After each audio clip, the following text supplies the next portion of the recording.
Hi, everyone. My name is Stephanie Turner. I'm a Cary Playwright Forum board member, and I'm joined today by Amy da Luz, the Right. playwright of our next production, Coming Back for Me. So, hi, Amy. How are you doing today?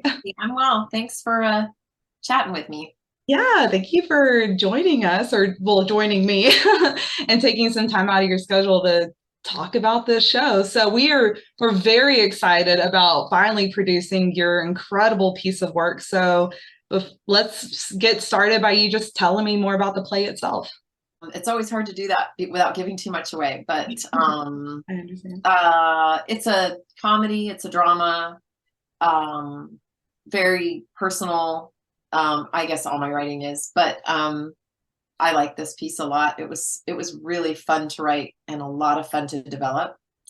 It's about a woman who is living the life that she never dreamed of, which is not what she planned. And it's not that she's unhappy, but she's not as fulfilled as she thought she would be at this point in her life. And she has a family, she has a job, and those things are necessary for her um, because she needs to work to take care of her family. But she also has a creative streak, and she's a crafter. She loves to craft. And then one day she gets inspired and starts creating something different. And the story really kind of takes off from there. Like I said, I don't want to give too much away, but she has people in her life that are afraid of the change and people in her life that want to support the change. And she's got to make a lot of decisions. And it's kind of fun to watch the journey, I Yeah, think. no, I definitely, and yeah, leave them wanting more, right? I love that. So you mentioned that this was a bit personal, so feel free to share whatever you're comfortable sharing, but what Oh, sure. inspired Yeah, I mean, there's nothing deep or dark. Uh, but I have a career. I have a career. I have children. I now at this point in my life I have grandchildren, and it's all amazing. And I wouldn't trade any of it for the world. It actually feeds me creatively. But when you get so caught up in the world of taking care of others, and that including others in your job and in your family, some things can be neglected, I think, particularly for women. And those things are necessary. And it's important that we pay attention to them. And I was lucky that I had a lot of support. I was never a crafter. I really, I crafts make me laugh, but, that's why they're in the play. But, yeah, so I started, doing some visual art, and I also started writing, and, kind of a little bit of the character's name is Dorothy, and so loosely based on my experience with having the courage to do that, because it's yeah. scary to put yourself out there. Oh, for sure, for sure.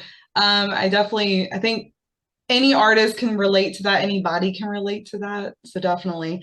So I don't have to tell you this. I don't have to tell anybody this really, but like writing a play of any length, right? It takes so much time and effort and um, like it's a labor of love. So how long did it take you for with this piece for you to feel comfortable being able to present it to other people?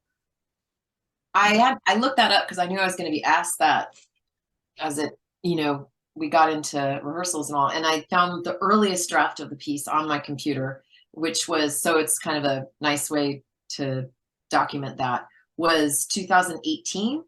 So I write quickly. It usually just kind of comes out, and it's one big pool of words and an idea there. And so then over the next couple years, it was editing and crafting. And then the first time I shared it with folks, I always do this, is I just go into my living room with friends and hear it out loud. A friend, and all my friends are actors, so I'm lucky. Uh, and then that usually entails a whole nother, you know, in this case, it was almost a year of revisions and changes and ideas. Lucky that I was awarded a residency at UNCG in a thing they call the new play concepts theater lab. So I spent 10 days at UNCG with this play, and had grad acting students all day, and all we did was work on this piece. So that's a gift, and I was very fortunate to be awarded that. Yeah. So that was pre-COVID, right before COVID, and then I think I submitted it to you all and won, which was really cool. Yes. And so here we are. Yeah. Yeah. No, I love that. I think that that's an important part of the process to talk about, is that you need to get people to read it. As many different people. Actors are great. Anybody, I think you have it on hand though. But yeah, I love hearing about that. And you're right. Yes, your play was originally picked as the winner of our Chrysalis 2.0 project, which was way back in 2020. It was like a lifetime ago. And then, so how did that feel when you, so it was voted on by our audience. You know, we presented a few plays. So how did it feel for your play to get picked as the winner, and then have it be starting the process of being produced as like a full-length production? Oh my gosh, like that's every playwright's dream, right? And you know, you don't ever take anything like that for granted as a writer, because the opportunities are few and far between, and the competition is stiff. And so I was just over the moon. First of all, I was just so excited that there was a company like Cary Playwrights Forum that was doing this in my state, because that's pretty remarkable. And so I was just thrilled to have a place locally to submit, like a place that's actually taking new work. People that aren't in the industry don't understand, but that's not happening a lot, because theaters have to make money, and they have to do a lot of standards, because that's ticket sales. When I say standards, I mean, give me a standard. Steel Magnolias, love it, great play, right? But you're going to get ticket sales, you know it. And so you're going to see a lot of that show. You're going to, but if you put out a play that no one's ever heard before by a playwright that no one's ever heard of before, you're risking, that won't happen. But it's a necessary element for the industry to grow and thrive, like any art form. So I'm just thrilled that you all were here. And then to win, I was like, whoop, that was great. It was a great feeling. Really great email to open up, for sure. Yeah, no, I'm really glad to hear that. I think that that's where Cary Playwrights Forum adds value, especially to our local market. We have this, just kind of give, like you said, give a vessel and that like platform for playwrights such as yourself. So I'm so glad to hear that. So of course, because of COVID, we were originally going to produce this show in 2021, and it had to get postponed. So how are you feeling now? Like now that we're actually getting into those final stages and almost getting it up on its feet for audiences? Oh, I had such a wonderful moment when I went to visit rehearsals. I asked the director if I could just pop in, and that we were talking about making an adjustment that they had suggested. And I said, I'm game for anything, but I honestly need to see this on its feet just to remember, what it looks like with people actually saying it out loud, because I hadn't heard it in 2 years. So I went in there just kind of thinking I was going to be analyzing the suggestion. And then I just got carried away in the moment, because I have to tell you, the cast blew me away. I mean, just blew me away. And I guess I remember 3 of them I had met in the first go round pre-COVID. We did a Zoom reading and I had met them. So I knew they were terrific, but it was still on Zoom, and you just, so walking in that room and watching an hour of rehearsal, I was just like, I got a little emotional, because I just thought, this is really lovely and I'm so lucky. Yeah. They're very invested. They're very talented. The director is just, they get it. They're getting it. And that makes me happy. Yeah.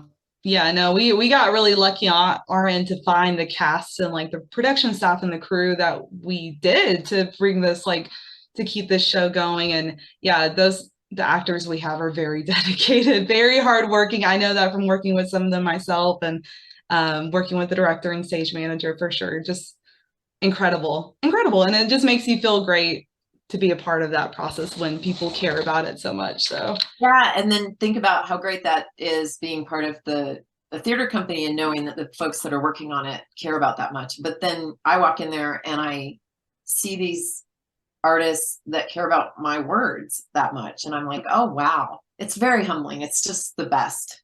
yeah. Yeah. Yeah, I bet. So I'm gonna like we'll pivot for a little bit because I Sure. want to talk about you and more of your background as a playwright.